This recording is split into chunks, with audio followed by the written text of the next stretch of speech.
Magandang araw! Ngayong araw na ito ay ipapakita ko sa inyo kung paano magluto ng kanin. Ngunit bago ang lahat, ipapakita ko muna sa inyo ang ating mga gagamitin. Narito ang ating mga kakailanganin. Measuring cup, bigas, lutuan, at syempre tubig. Simulan na natin!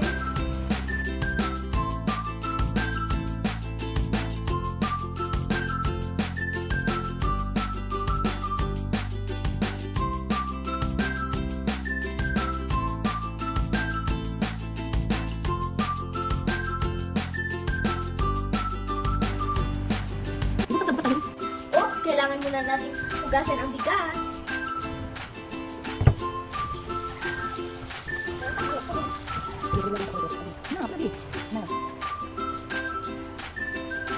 Dahil naka 9 cups tayo ng bigas, kailangan natin ng 10 cups of water.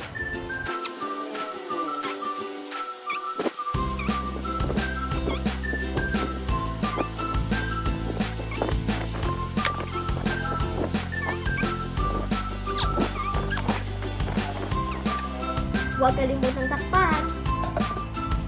Pwede na natin isalang.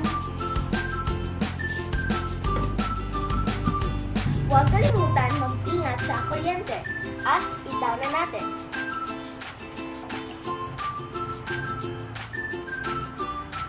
Maghintay na lang tayo ng ilang minuto para maluto ang kanin. Few moments later.